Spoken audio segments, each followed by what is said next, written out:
औज़ुबिल्लाहिमिनश्शैतानिर्रजीम बिस्मिल्लाहिर्रहमानिर्रहीम। नेक्स्ट जो टॉपिक हमारा है वो है क्वांटम नंबर्स के। क्वांटम नंबर्स क्या है?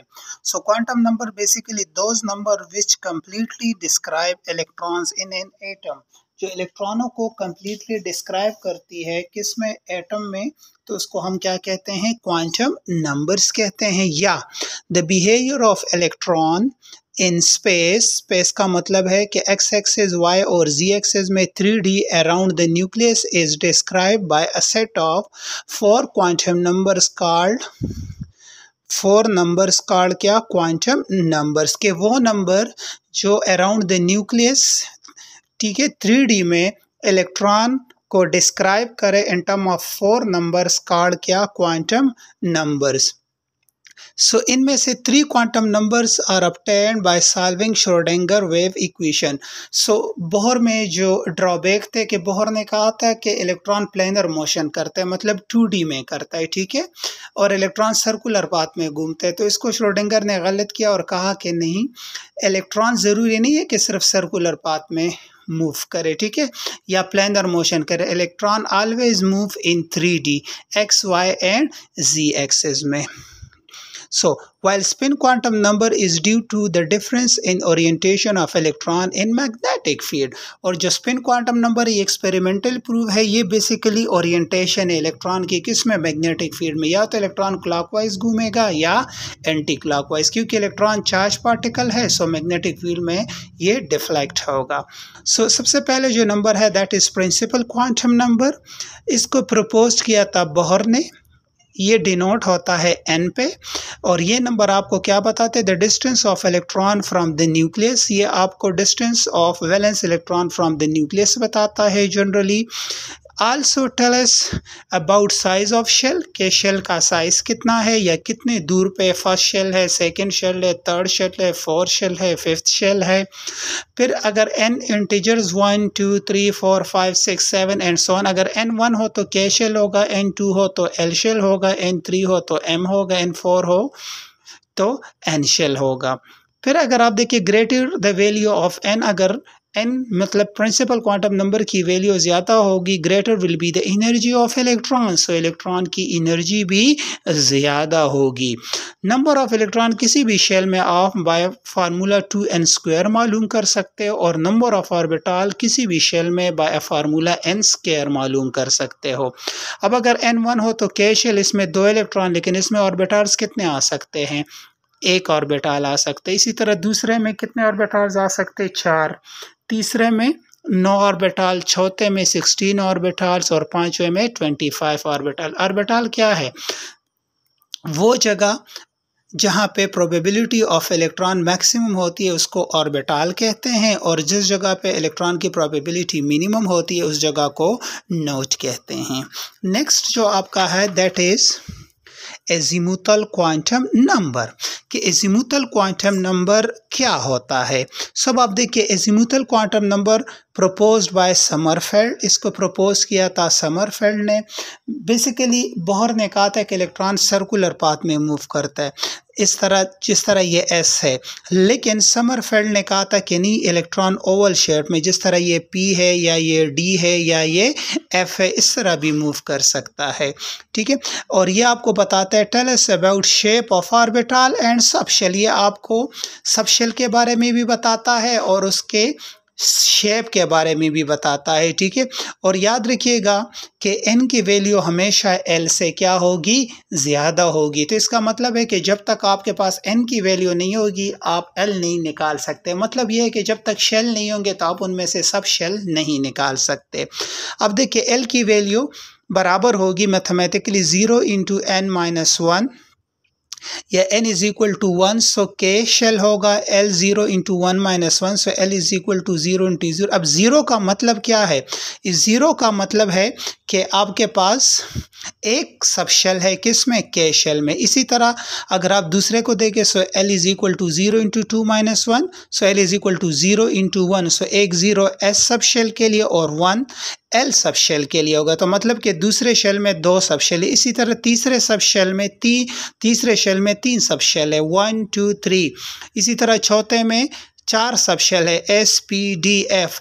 ये S आपको क्या बताते हैं? शार्प, P आपको स्पेक्ट्रोस्कोपिक वर्ड है, प्रिंसिपल, D डिफ्यूज बताता है और F फंडामेंटल बताता है। S के जो शेप पर ये स्फेरिकल होता है XYZ, जो P होता है ये डंबल शेप होता है, D जो होता है डबल डंबल होता है और F जो होता है ये ट्रिपल डंबल शेप होता है। ठीक है, अब अगर आप देखें कि नंबर ऑफ इलेक्ट्रॉन किसी सब शेल में आप कैसे मालूम कर सकते हैं, सो 2L + 1 × 2 इस फार्मूले के जरिए। अगर L 0 हो तो S सब शेल है आपके पास, तो इसमें 2 इलेक्ट्रॉन। अगर L 1 हो तो P सब शेल है, इसमें आपके पास 6 इलेक्ट्रॉन आ सकते हैं। अगर L 2 हो तो D सब शेल है, इसमें 10 इलेक्ट्रॉन आ सकते हैं। अगर L 3 हो तो आपके पास ये कौन सा है, F सब शेल है और इसमें 14 इलेक्ट्रॉन आ सकते हैं। नेक्स्ट जो आपका क्वांटम नंबर है that is magnetic quantum number, जो नंबर 3 है। कि मैग्नेटिक क्वांटम नंबर को प्रपोज किया था लैंडर ने। ठीक है, ये बेसिकली ज़ीमैन इफेक्ट पे बेस्ड है। ज़ीमैन इफेक्ट क्या कहता है कि जब आप स्पेक्ट्रल लाइंस को मैग्नेटिक फील्ड में से गुजारते हो तो वो स्पेक्ट्रल लाइन मज़ीद फाइन स्पेक्ट्रल लाइन में कन्वर्ट हो जाते हैं। इसी को क्या कहते हैं, ज़ीमैन इफेक्ट कहते हैं। इसी तरह अगर आप स्पेक्ट्रल लाइन को गुजार दे किस में, इलेक्ट्रिक फील्ड में, तो वो मज़ीद फाइन लाइन में कन्वर्ट हो जाती है और इसको हम कहते हैं स्टार्क इफेक्ट। ठीक है, सो proposed by Linde, effect of magnetic field on an orbital। ये आपको क्या बताता है, effect of magnetic field orbital पे क्या होता है, denoted by m, और m की वैल्यू डिपेंड करेगी l पे। So m is equal to ±l। अगर l 0 हो तो s सब शेल है, तो अब इसमें कितने और ±0, सो 0 0 मीन कि इसमें एक सब शेल है जिसका स्फेरिकल है और क्यों है, क्योंकि जो s होता है इसमें electron not deflected by magnetic field, क्योंकि इलेक्ट्रॉन की प्रोबेबिलिटी एक्स वाई जी में सेम होती है, तो एस में basically electron magnetic field deflect नहीं करता, तो इसलिए इसका सर्कुलर शेप होता है। ठीक है, और इसको सब एस ऑर्बिटल कहता है। अब एल अगर 1 हो तो पी सब शेल होता है, +-1 केस में कितने ऑर्बिटल्स है, सो -1 0 +1, सो -1 इंडिकेट के एक्स एक्सिस पे पी है। पी हमें पता है कि पी सब शेल क्या डंबल शेप है, फिर पी वाई एक्सिस पे है और P Z P G axis पे है। अब यहाँ पे इलेक्ट्रॉन जो होते हैं डिफ्लेक्टेड बाय मैग्नेटिक फील्ड। अब ये क्यों करता है, यहाँ पे डिफ्लेक्ट नहीं करता तो स्फेरिकल शेप होता है, यहाँ पे इलेक्ट्रॉन डिफ्लेक्ट होते हैं तो इसलिए एक्स एक्सिस पे, वाई पे या जी पे। So electron deflected by magnetic field in X Y and Z axis में। सो जब इलेक्ट्रॉन को एक्स वाई जी एक्सिस में डिफ्लेक्ट करता है सो फिर इससे इलेक्ट्रॉन डायरेक्ट हो जाते हैं एक्स एक्सिस में, वाई में और जी एक्सिस में। ठीक है, सो इसमें 3 होता है। अब L is equal to 2, so D subshell है, +-2, सो -2 -1 0 +1 +2। अब DXY का मतलब क्या है कि जो dumbbell shape D subshell है ये X और Y एक्सेस के दरमियान होंगे, इनके चारों लोब्स, यहाँ पे Z और Y के दरमियान, यहाँ पे X और Z। DX² × Y² का मतलब है कि on the X axis and on the Y axis, और ये बिटवीन एक्स जी, ये बिटवीन जेड वाई और ये बिटवीन एक्स वाई होगा। और डी जी का मतलब है कि ये यहाँ पे डंबल शेप है और ये छोटा सा स्फेरिकल इसके बिहाइंड होगा। सो इसका मतलब है कि डी सब शेल 5 ऑर्बिटल्स में कन्वर्ट होता है। और एफ सब शेल जो है बेसिकली अगर एल की वैल्यू 3 के बराबर हो जाए सो एफ सब शेल जो है उसमें ऑर्बिटल 7 होता है, लेकिन उनका ड्रा करना is very complicated. The next one is the spin quantum number. कि स्पिन क्वांटम नंबर क्या है, स्पिन क्वांटम नंबर को प्रपोज किया था किसने, गाउडस्मिथ एंड ओहलेनबेक ने। Tell us about spin of electron in orbital. Electron 2 किस्म के स्पिन करते हैं, एक अराउंड द न्यूक्लियस करता है और दूसरा इलेक्ट्रॉन ऑर्बिटल में भी स्पिन करता है। वो स्पिन या तो क्लॉकवाइज होगा, अप स्पिन +½ होगा, या एंटी क्लॉकवाइज होगा, -½ होगा। अब ऑर्बिटल क्या है, वो जगह जहाँ पे प्रोबेबिलिटी ऑफ इलेक्ट्रॉन 5 to 90% और नोड वो जगह जहाँ पे probability of electron less than 5% होते हैं तो उसको नोड कहते हैं, और जहाँ पे प्रोबेबिलिटी 5% से ज़्यादा होते हैं मतलब to 90% तो उसको हम ऑर्बिटल कहते हैं।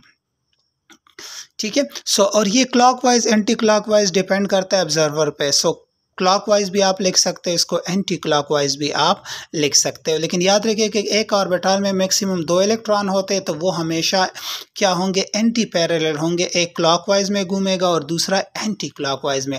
अब ये इलेक्ट्रॉन की हाफ स्पिन 1/2 होती है। अब ये 1/2 क्यों है? इसका मतलब ये है कि इलेक्ट्रॉन जब एक कंप्लीट सर्कल लेता है ना, तो ये आपको आधा दिखता है, मतलब ये अपनी इनिशियल पोजीशन पे नहीं आता। लेकिन जब एक सर्कल मतलब 360 डिग्री में घूम जाता है, तो आपको ये कंप्लीट रोटेशन नहीं है, तो फिर ये मज़ीद 360 में घूम जाते हैं, मतलब टोटल 720 में, तो फिर कहीं जाके ये अपनी इनिशियल पोजीशन पे आ जाता है। तो इसलिए हम कहते हैं कि इलेक्ट्रॉन की स्पिन 1/2 होती है।